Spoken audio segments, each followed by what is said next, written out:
Ladies and gentlemen, welcome back to another video. I'm your host, TheDividendAristocrat, and in today's video, we're going to be taking a deep dive and looking into every single buy I've been buying since the tariffs were announced. If you appreciate the transparency and enjoy this type of content, consider subscribing to the channel. I'm on my way to 2K and I would really appreciate it. As a reminder, this is not financial advice and I'm just merely sharing my opinions on this channel. Now with that being said, let's start by taking a look at my portfolio dashboard. So as you can see right here, in total I invested $47,841 and my portfolio value is currently sitting at $57,658. Now of this $47,840, $12,870 were invested this year alone in the first 3 months of the year basically. Now if you have been keeping up with the channel, you would know that my goal for the year is investing $12,000 across the entire year, and as you can see right here, we've already hit that goal in the first 3 months. Now there's a couple main reasons for that, and if you guys want to see more of a deep look into why I'm investing the way I am, check out my video covering my investing strategy for 2025, which I'll pin right up here.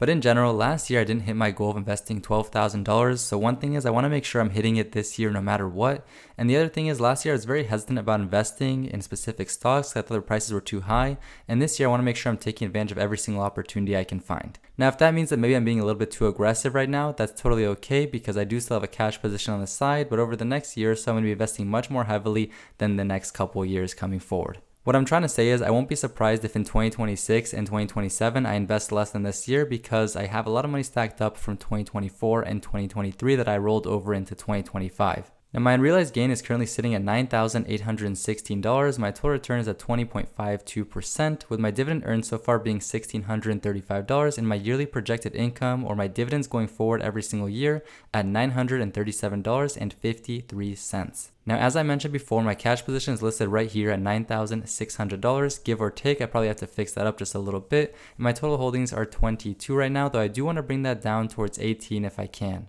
Now, something that I do want to point out that's pretty obvious right here is that I'm up 8.76% on the day, which is absolutely absurd. That's a $4,600 unrealized gain for today alone. Now, I am recording this video on Wednesday, and if you guys remember, the day started out red, and by the end of the day, we're now up almost 9% of the portfolio, with some stocks in the market being up well over 20%, such as AMD. So yes, I originally planned on filming this video before I found out that the tariffs were being paused for 90 days, but regardless, I can still post my updates on my buys. So with President Trump's announcement of the tariffs being paused, the market did rally, and he also announced that he's going to be increasing China's tariffs to 125%. Now I will say that I do think this rally will be fairly short-lived, but only time will tell. I just do think that eventually there will have to be a crash in the market sooner or later. A lot of companies as well as the broader market are just still trading at a bit of a premium, and that does have to be corrected at some point. Now for myself in particular, this new announcement and the bit of a rally that we have seen so far is definitely going to change what I'm doing in the next couple weeks.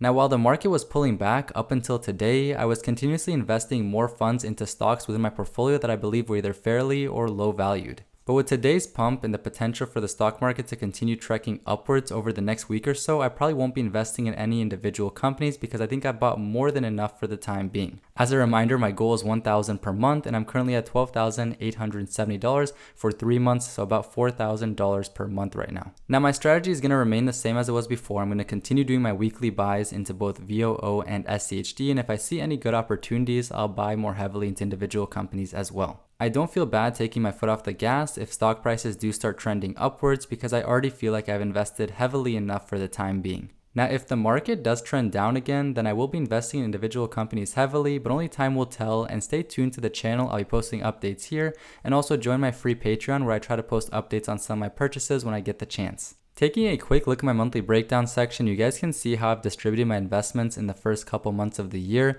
So technically speaking, I actually invested more money in April, which is the 4th month, but it was just at the beginning of the month from April 1st to the 7th where I invested about $4,472. But in the other months, I invested a substantial amount as well with $3,000 in both February and March, and then January being at almost $2,000. Now, of course, this is not sustainable for me long term. I don't have enough cash flows going into the account to keep sustaining such heavy investments. So if I can slow down over May, June, and July, I'll be pretty happy about that. And especially for the end of April, I actually don't want to be putting any more money in this month if I can avoid it, aside from my weekly purchases. So in terms of purchases, it's hard to remember where I last left off in my previous update for what I've been buying, but we're going to start here with these Google purchases just in case I left them out of my previous video. So you can see here, starting on the 18th of March, I started buying more Google shares once again as the price started dipping down. I bought 4 shares of $162 and I bought 3 more shares at $159.98. Now on that same day, I also bought Target. I bought 5 shares at $105, and then I did my weekly buys for SCHD and VOO for 2 weeks in a row. Now on the 28th, Google was still looking pretty enticing at $160, so I decided why not and bought 3 more shares. Then I bought 2 more shares at $155 once it dipped down. And if you're wondering about these even numbers, it's because a lot of times I tend to place limit orders on these stocks so I can get them at the prices I'm looking to buy them at. That same day, I also purchased 2 shares of PayPal at $65, trying to lower my cost basis down a little bit. And then I had my weekly purchase of SCHD and VOO, followed by Target, 3 shares at $95, so a substantial dip from the 18th where I bought it at $105. Now on the 3rd, I made a lot of purchases. This is where most of that money went in that you guys saw, that $4,400 in April. All happened here at the start of the month. So you can see that I also bought Google. I bought 3 shares at $151.84, and I believe this might have been a market order. Then I bought PayPal, 3 shares at $62.50, SCHD and VOO, that's just my weekly buy. Then I bought Uber, 5 shares at $70, PayPal, 3 shares at $60, Uber, 3 shares at $66.50, and Uber was very volatile since the start of April. You see here it was trading at $70, then quickly to $66.50, and the market was not too happy with the stock, trading it up and down really quickly. Now I'm not complaining too much. As we scroll down, you'll see I got some pretty good prices on Uber in my opinion. It dipped down all the way to $62, which I'll show you guys in 1 second. So on the same day, I also bought Target, 2 at $91.84. I bought Amazon, 3 at $167.12, SCHD, 4 at $25.96, Uber, 5 at $65, Google, 3 at $148, and this is where it was starting to dip down really low. I had some more limit orders placed, and some of them did actually hit. As you can see here, it dropped all the way down to $141.24. And at this point, I was starting to run a little low on money. So not so much low on money, but I just didn't want to keep putting more money, I should say, into Google. It's already such a large position. So I bought 2 more shares, went a little bit more conservative there. Then I also managed to pick up 2 shares of Uber at $62, which is crazy. I can't believe it dipped that low. Honestly, in my opinion, the company is worth much more than that. I bought Target, 3 shares at $90, Target 2 shares at $87.50, and then my weekly buy of SCHD and VOO happened today, luckily right before he announced the tariffs were going to be postponed for 90 days. Now for these weekly purchases, I try to make them every single Wednesday. Sometimes I'll make them on a Tuesday or a Thursday if I think the price is a little bit better on Tuesday than it might be on Wednesday. Now in terms of Target, I do think that the company is going to have a little bit of a tough time increasing earnings per share, but at the same time at $87.50, I think it's such a steal.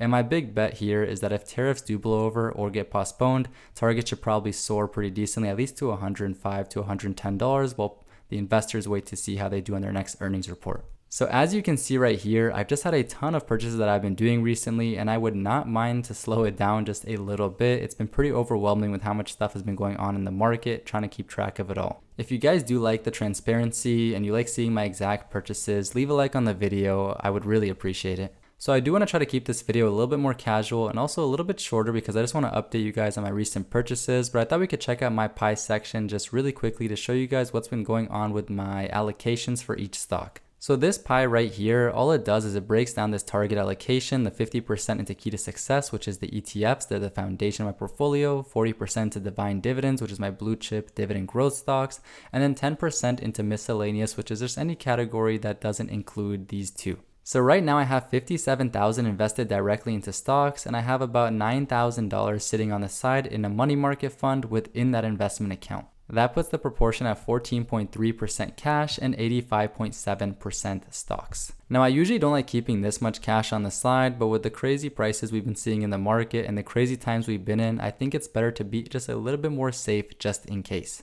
So with all the investing I've been doing into individual stocks, you can see right here that my actual allocation for key to success is really off the 50% target. So that's why I wouldn't mind if the market kind of soars a little bit, because that'll give you more time to pump more money into VOO and SCHD to try to rebalance the portfolio. As I always say in my videos, I don't like rebalancing by selling stocks. I prefer to rebalance by adding money into new positions or positions that I just need to allocate more money towards. Also, as you can see right here, SCHD is slightly overweight, and that's intentional because I do think that if we go into another bull market, then VOO will grow a little bit faster than SCHD, and that'll help balance it back out. Now, in terms of divine dividends, I'm not going to cover every single stock, but some main ones here are Texas Instruments is at 4.3%. I want it to be between 4 and 6% of the portfolio, so it's not bad right now, but I would love to add just a little bit more to bring it up to 5%. But I'm not going to be adding at these values. I had a limit order set to 140, so if that hits, I will buy some more at $140 per share. Lowe's and Home Depot are a little bit smaller than I would like. Combined, I would prefer that they're at least 3% of my portfolio value, but no more than 4, I'd say. So right now, they're just a little bit lower. I would love to add more weight into Home Depot probably over Lowe's. Apple's very low at 3.1%. I would not buy at these prices myself. I think it's just way too overvalued right now, but if it dips substantially enough, I would definitely bring up my allocation to around 5%. And the same can be said for Microsoft. Microsoft is nowhere near as expensive as Apple and has better future growth potential. But again, I wouldn't be buying at these prices for either of them, and I would love to bring them up to 5%. S&P Global is in a similar boat as Texas Instruments. I'd want it to be, though, at least 5% of my portfolio value, so 4 is a little bit low for my liking because I think it's a slightly better quality company than Texas Instruments. United Health is basically right where I want it. I would love to put a little bit more money into United Health just because if I keep adding to other companies, then this position will continue to go down relatively. And also if the price appreciation for some other holdings ends up being faster, then again, it'll push the allocation of this one relatively down. So if I put it at 6% right now, I'd feel more comfortable long-term holding it. Target is a bit high at 3.6%. I would love it to be around 3%, but I had to take advantage of the opportunity. Google is very high at 9.6%. I have very high conviction in the company, but of course, in the long run, I want it to be around maybe 6% of my portfolio value, maybe 7%. So over time, hopefully this does grow well, but I can add hopefully to other positions in the portfolio instead. Booz Allen Hamilton at 6% is a little high. I'd want it to be between 4 and 6%, with maybe 4 to 5% being a little bit more comfortable for me. I added a lot because the price is very low in my opinion right now. I would keep adding to this position if I hadn't already put so much money into it. So I've been holding off because there's been some better opportunities lately. Then I have Amazon. Amazon's at 2%. I want it to be at least a 3% position, honestly. I think it could easily be a 3% position. Tesla, I don't really care for. I hold 1 to 2 shares depending on the price. I'll just kind of buy it if it's on a really steep dip. And then I sold some shares a little while ago for a pretty big gain. PayPal at 3.7% is fine. I would like it to be around 3%. I think 3.7 is a little bit high, but again, I was taking advantage of the prices in the stock market. 3M and Intel Corporation are getting sold sooner or later, so I don't really care about the allocations there. And then Uber at 8.3%. It's tough to say because honestly, it's one of my highest conviction holdings within my portfolio.